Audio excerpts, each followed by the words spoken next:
Okay, Linguistie? Oh man, I'm so sorry if I mispronounced your name. Can you please help me with your name? You can call me Ling. Ling? Okay. Thank you. Yeah, sure. Hi, Ling. Hi, Ling. Hello, Matt. Thanks a lot for taking my call. It's almost 4 hours past my sleep schedule because I'm in Ukraine, and I also don't want to waste too much of your time as an atheist, so I'll get right into it if you don't mind. So Sure. Is it okay if I take not more than 3 minutes to lay out my question completely? I promise it won't take longer than that. I mean, sure. We may have to interrupt you to ask for clarifications. No, it's okay. I understand. I'll try to be very quick. So I'm a former Orthodox Christian of Muscovian Petraeus, difficult word. My parents are religious, though none of us go to church. My grandma has always been very religious, and she does go to church, and she used to take me there when I was little. And when I was, I think, 7 or 8, my grandma brought a VHS tape so that we would watch together. And basically, it was an interview, a 2-hour-long interview with a man of an Orthodox church. He was an Orthodox church follower. Basically, this guy was telling a story of how each and every night when he would fall asleep, God or Jesus, I don't really remember which one it was specifically, so I'll stick with Jesus. He would come to his room and take his soul out of his body. And so he would see himself lying on his bed from third perspective, and then Jesus would teleport him to hell. And there, every night, Jesus would be guiding this man through circles of hell, showing him around. And I, as a very impressionable kid, I was very surprised about the level of detail of how incredibly realistic he was describing this experience, saying it was as real life, and he was talking about it in very deep detail. So anyway, fast forward a decade, I had been an atheist for quite a bit back then already, and I found out about lucid dreaming and how by making some habits of checking your reality in real life, your brain at some point can transfer those habits into your dreams and makes you able to recognize that you're dreaming, and you can become aware of your surroundings in a dream. And I also found out about lucid dreamers, people that, you know, have lucid dreams almost every night because they're skilled at it, and they can create different environments, and dreams are very vivid and realistic to them. They can do anything with their bodies. I'll try to be very quick here.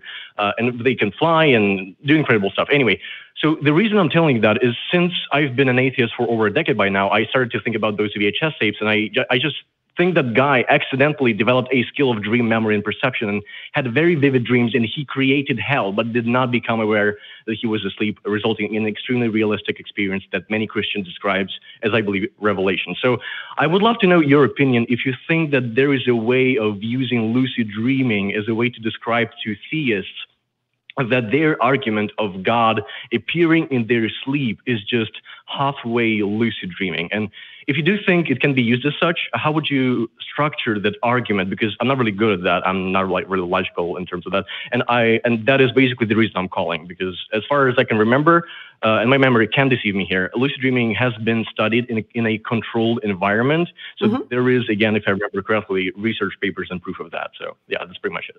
Yeah, sure. Matt, did you want to say anything before I just go off on psychology? Go. Really long time. I'm not a lucid dreamer. I'm only passingly familiar with it because Tracy talked about it quite a bit. So you dig in, all you. Okay, so lucid dreaming, you actually did hit on something that is a really good point.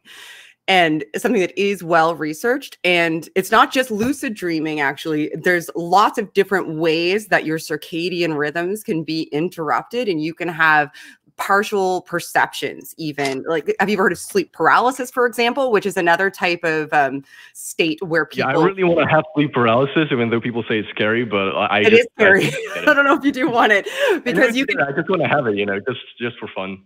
You know? Yeah, but a lot of people that don't understand the way that your brain functions, they don't understand that the consciousness continues when you're asleep, and that you still have I shouldn't say consciousness because it's not conscious experience, but your brain function continues when you're asleep, and it still continues to give you perceptions quite a bit. Not everybody dreams in the same way. Not everybody has the same sort of healthy REM cycles during like their circadian rhythms, but there are people who do and can elicit lucid dreaming states by affecting their circadian rhythms. 'em. And when they go to sleep, they have incredibly vivid dreams. But there are people that go to sleep and have these lucid dream states without even recognizing that that's what's happening. And it doesn't even just need to be lucid dream states. It can be just natural dream states. If you have a natural, like, have you ever had the experience? A lot of people, I think, can relate to this. So this is a more relatable way to look at it instead of trying to explain all of the neurology of lucid dreaming. So let's say you've had a dream where you feel as though you're falling. And you wake up suddenly, like from your nightmare, and you still have this physical perception in your body that you're falling. Like you feel as though you've fallen into your bed as you're waking. Like that's a real physical perception. Like your heart rate will jump as well. Your amygdala will shoot off a bunch of acetylcholine. Your adrenal glands will pump out because your brain has told your body, because your body is about to wake up. So this is similar to a lucid dream. It's the same principle. Your brain has told your body, since your body is about to wake up, that this is a real perception, that I'm really perceiving this happening, and your body physically reacts. Like the motor center in your brain says, oh shit, we're falling, and you feel like you're falling. Like you actually have that sensation. It's very, very similar to a lucid dream. So you'll hear people that have self-reports of NDEs, people who have self-reports of waking up in their sleep. A lot of people, you'll really, really notice, most people don't have these visions while they're awake. Most people have these visions of angels and dead relatives appearing to them when they're asleep, when they're waking up in the morning, or when they're going to bed at night. These visions appear at the end of their bed. Another thing to consider from a psychological perspective, and I'm really sorry you asked the wrong person this because I'll go on for hours.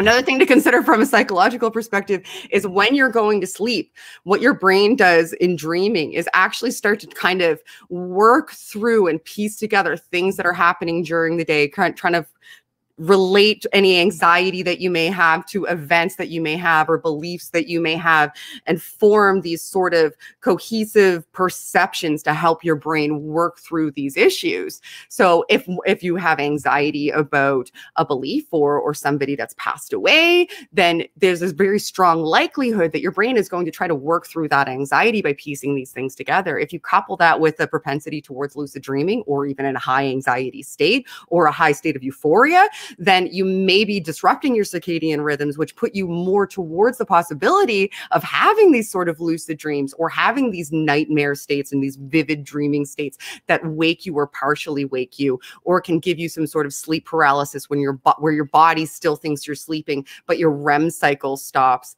So you hit on something. I don't know how much I helped you, but I find it really fascinating, and I'm glad that you called about it. Yeah, you said a lot of things here, and I do that. Religion. Yeah, now it sounds complicated. More complicated than I thought it was. My question is still: do you think it has any value as an argument against, let's say, religion? Like, I don't know how to phrase this properly, because I understand all of this, but does it have potential as an argument, or is it just not going to work?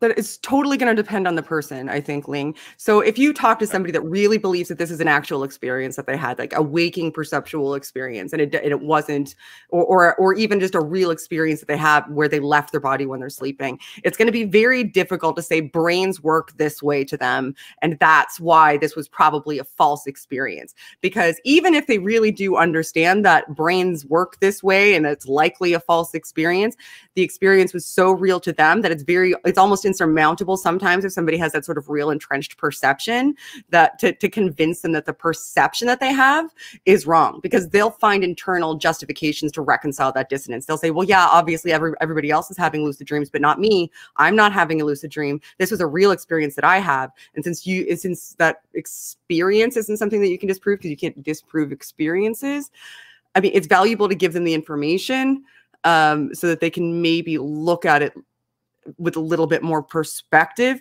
But I wouldn't be disappointed if they don't find additional justifications so that they can retain their initial interpretation of that experience.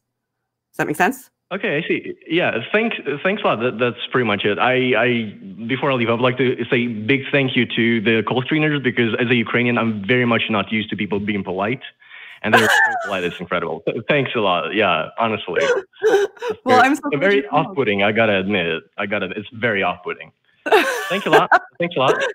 Not a problem, Ling. Thank you very much. You were a lovely palate cleanser. I really much enjoyed talking to you. Thank you. Have a nice show. Yeah. You too. Thanks. Bye. All right, Matt, you want me to pick another one? Yes. That was my palate cleanser. I got my Zen back.